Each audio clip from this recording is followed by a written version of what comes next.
آپ صلی اللہ علیہ وسلم نے ارشاد فرمایا کہ یہ جو شب برات ہے، یہ وہ رات ہے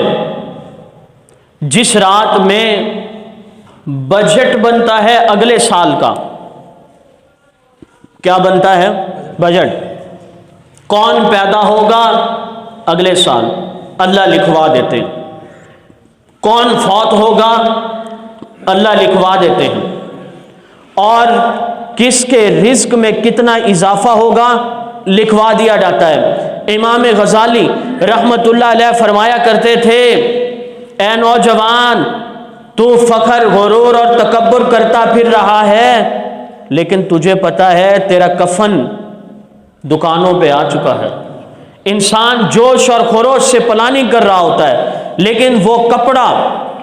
جس نے اس کا کفن بننا ہوتا ہے وہ مارکیٹ میں آ چکا ہوتا ہے۔ آپ صلی اللہ علیہ وسلم نے ارشاد فرمایا، یہ رات بجٹ کی ہے، اگلے سال میں کون پیدا ہوگا لکھ دیا جاتا ہے، کون فوت ہوگا لکھ دیا جاتا ہے، کس کے رزق میں اضافہ ہوگا لکھ دیا جاتا ہے، کتنے حوادثات آتے ہیں لکھ دیا جاتا ہے۔ اس لیے نبی علیہ الصلوۃ والسلام نے فرمایا، من غروب الشمس، جب سورج غروب ہوتا ہے، شعبان کی 15ویں رات ہوتی ہے، اللہ آسمان دنیا پہ تشریف لاتے ہیں اور آسمان دنیا پہ اللہ اعلان کرتے ہیں، لوگوں سنو، هل من مستغفر، کون ہے مجھ سے معافی مانگنے والا، فاغفر لہ، میں اس کے گناہوں کو معاف کر دوں، کون ہے مجھ سے رزق مانگنے والا، میں اس کے رزق میں اضافہ کر دوں، لوگوں کون ہے مجھ سے اپنے مصائب کو روکنے اور حفاظت کرنے والا، میں اس کے مصائب کو ختم کر دوں۔ من غروب الشمس،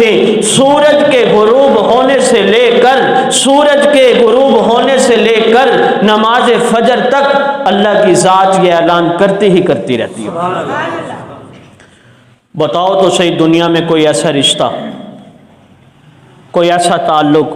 کوئی ایسا دوست تو ساری رات کھڑا ہو کے اعلان کرے، یہاں ساری کائنات کی بادشاہ ذات جو آل انال ہے، وہ سورج کے غروب ہونے سے لے کر طلوع فجر تک، فجر کی نماز کے وقت تک اللہ تعالیٰ ساری رات اعلان کرتے ہیں، اور جو مانگنے والے ہوتے ہیں اللہ انہیں عطا بھی فرماتے ہیں۔ اس لیے میرے وہ دوست جو اپنے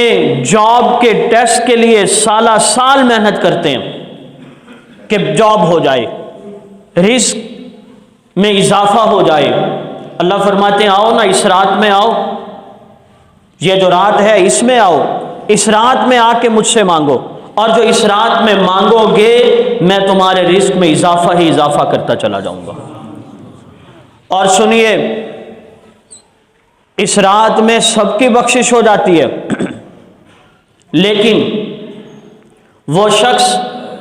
جو شراب پیتا ہے اس کی بخشش نہیں ہوتی، وہ شخص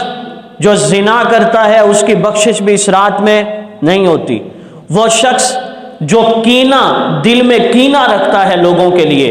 اس کی بخشش بھی اس رات میں نہیں ہوتی، وہ شخص جو اللہ کے ساتھ کسی اور کو شریک ٹھہراتا ہے اس کی بخشش بھی اس رات میں نہیں ہوتی، وہ شخص جو اپنی چادر شلوار کو ٹخنوں سے نیچے رکھتا ہے اس کی بخشش بھی اس رات میں نہیں ہوتی، اور وہ شخص جو اپنے رشتہ داروں سے قطع تعلقی اختیار کرتا ہے، کسی سے بولتا نہیں، تو یہ شخص اس رات میں اس کی بھی بخشش نہیں ہوتی۔ کوئی باتیں سمجھ آ رہی ہیں؟ جو کسی کے ساتھ قطع تعلقی کرتا ہے، بولنا چھوڑ دیتا ہے، ترک تعلق اختیار کر لیتا ہے، تو اس کی بخشش بھی اس رات میں نہیں ہوتی۔ آپ نظر ڈالیں اپنے اپنے گھروں میں، ہر گھر میں اختلاف ہے، ہر گھر میں جھگڑا ہے، خاندانی شیرازہ ہمارا بکھر چکا ہے، یہ اس سے نہیں بولتا، وہ اس سے نہیں بولتا، یہ اس کے گھر نہیں جاتا، وہ اس کے گھر نہیں جاتا۔ یہ تمام لوگ اس بات کو دل دماغ کی کھڑکیاں کھول کے سن لیں، میرے آقا نے فرما دیا کہ جس نے رشتہ داروں کے ساتھ ترک تعلق قائم کیا، بولتا کوئی نہیں، اس رات میں جتنا مرضی رو لے اس کی بخشش۔ دکھ اس شخص پہ نہیں ہوتا جو نمازی نہیں ہے، مسجد میں آتا نہیں ہے، اسے اس وعید کا پتہ نہیں ہے کہ رشتہ داروں کے ساتھ تعلق توڑنے کے نقصانات کیا ہیں، وہ تو جاہل ہے۔ دکھ اس شخص پہ ہوتا ہے جو نمازی بھی ہے، جو مسجد میں نماز کی پہلی صف پہ بھی کھڑا ہو، جو سنت رسول سجی ہوئی بھی ہو، جو ممبر اور محراب سے حدیث بھی سنتا ہو کہ میرے آقا نے فرمایا جس نے 3 دن کسی کے ساتھ گفتگو کو رشتہ داروں میں سے یا کسی کے ساتھ بھی بولنا چھوڑ دیا اور 3 دن سے زیادہ عرصہ بیت گیا اور یہ شخص مرے گا تو سیدھا جہنم میں جائے گا۔ جو آپ کے پاس مینڈک ہے، ان مینڈکوں کو تولو۔ اب وہ ایک مینڈک اٹھا کے ترازو کے پلڑے میں رکھے گا، دوسری اٹھانے لگے گا تو پہلے مینڈک اچھل کے نیچے چلی جائے گی، پھر یہ دوسری مینڈک کو اٹھائے گا اور وہ اچھل کے نیچے چلے جائے گی۔ یہ ان مینڈکوں کو تول نہیں سکتا۔ اگرچہ رشتہ داروں کو منانا ایسا ہی ہے کہ ایک کو مناؤ گے تو دوسرا وہ کہتا ہے وہ آئے گا تو میں نہیں آؤں گا، وہ کہتا ہے وہ آئے گا تو میں نہیں آؤں گا۔ خدا کے لیے یہ جہالت والا انداز چھوڑ دیجئے، نبی کے فرمان کو دیکھیے، اپنے مرنے کے بعد قبر کو دیکھیے، جنت اور جہنم کے فیصلے کو دیکھیں، انا پرستی کو چھوڑ کر اللہ اور اس کے حبیب کی بات کو مان کر اس روح کے نکلنے سے پہلے جن لوگوں کے ساتھ قطع تعلقی کر چکے ہیں ان سے وہ اگر معافی نہیں مانگتے تو تم معافی مانگ لو۔ سمجھ آئیے بات؟ وہ نہیں مانتے، جھکنے کو جھکتا تو وہی ہے نا جو عقل مند ہوتا ہے۔ آپ خود تو کہہ رہے ہوتے ہیں کہ جس درخت پہ پھل لگتے ہیں وہ جھک جاتا ہے۔ جو سمجھ مکتب عشق کے اصول نرالے دیکھے، مکتب عشق کے اصول نرالے دیکھے، اسے چھٹی نہ ملی جس نے سبق یاد کیا۔ جو سبق یاد کرتا ہے اسے چھٹی دیر سے ملتی ہے، جو سمجھدار ہوتا ہے اسے جھکنا پڑتا ہے، جسے اپنی قبر جہنم اور آخرت، جنت اور آخرت کی پرواہ ہوتی ہے اس کو ہی جھکنا پڑتا ہے۔ لہٰذا شب برات کے آنے سے پہلے نہیں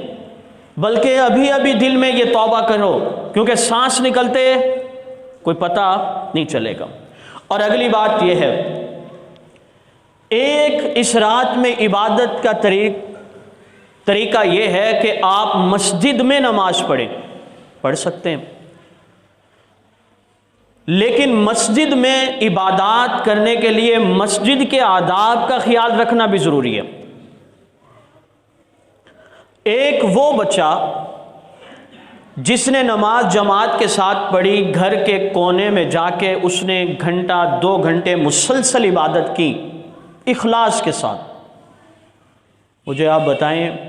رو رو کر بندہ دعا یہاں سب کے سامنے تو نہیں مانگ سکتا، مزہ ہی نہیں آتا۔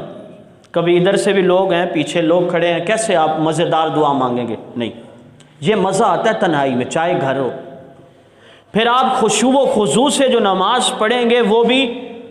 یہاں تو ہے ادھر سے آواز یا ادھر سے آواز، وہ بھی گھر میں تنہائی میں ہوتی ہے۔ ایک وہ نوجوان جس نے گھنٹے 2 گھنٹے عبادت کی اخلاص کے ساتھ، اور ایک وہ نوجوان جو مسجد میں رہا، موبائل یوز کرتا رہا، باتیں کرتا رہا، واٹس ایپ فیس بک بھی یوز کرتا رہا، اس سے بات کرتا ہے، پھر اٹھتا ہے 2 رکعت نفل ٹوٹی پوٹی پڑھتا ہے، پھر پانی پیتا ہے، ادھر جاتا ہے، پھر کال کرتا ہے، وہ ساری رات گزارتا ہے، تو اس گزارنے کی عبادت کا کوئی فائدہ نہیں ہے۔ وہ بہتر ہے جو گھنٹے 2 گھنٹے عبادت کر رہا ہے۔ اللہ کے نزدیک یہ ویلیو نہیں کہ ایک شخص نے پوری رات عبادت کی، اللہ کے نزدیک اہمیت ہے اخلاص کی، وہ چاہے تھوڑی سی کیوں نہ ہو۔ میری بات سمجھ آ رہی ہے؟ نہیں آ رہی سمجھ؟ اخلاص کے ساتھ چھوٹا عمل بھی اللہ کو قبول ہے، ریا کے ساتھ بہت بڑا عمل بھی اللہ کو قبول نہیں ہے۔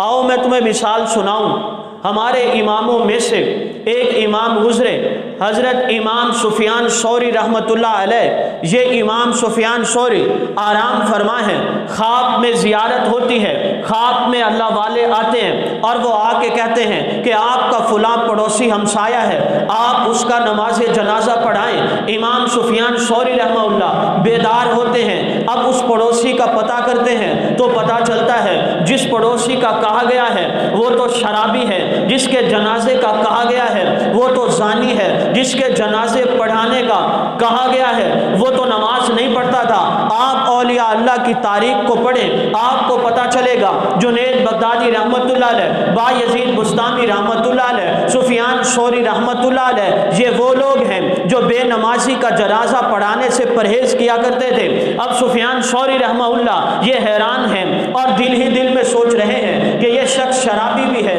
یہ شخص زانی بھی ہے، یہ شخص نماز کے قریب نہیں جاتا، مجھے حکم دیا گیا میں اس کا جنازہ پڑھاؤں۔ اب امام سفیان سوچ رہے ہیں، اللہ نے دل میں بات ڈالی، اللہ نے القاء کیا، اللہ نے الہام کیا، اللہ نے بات کو دل میں ڈالی۔ اللہ نے فرمایا سفیان تو سوچ رہا ہے کہ اس نے ساری زندگی شراب پی ہے، سفیان تو سوچ رہا ہے اس نے ساری زندگی زنا کیا، تو سوچ رہا ہے یہ نماز کے قریب نہیں جاتا، لیکن سفیان اس کے آخری جملوں پہ بھی غور کر، جب یہ مرنے کے قریب تھا، مرنے سے کچھ لمحات پہلے، روح کے قبض ہونے سے پہلے اس کی آنکھوں میں آنسو نکل چکے تھے، یہ رو رہا تھا اور اس نے روتے ہوئے یہ آہوزاری کی، مجھ سے فریاد کی، مولا میرے گناہوں کو معاف کر دے، مولا مجھے معاف کر دے، اللہ اس شخص پہ رحم کر دے جس نے دنیا بھی نہیں کمائی، جس نے آخرت بھی نہیں کمائی، اللہ اس شخص پہ رحم کر دے جو دنیا کا بھی نہیں، جو آخرت کا بھی نہیں، اللہ اس شخص کے رحم کر دے جسے نقصان اور نفع میں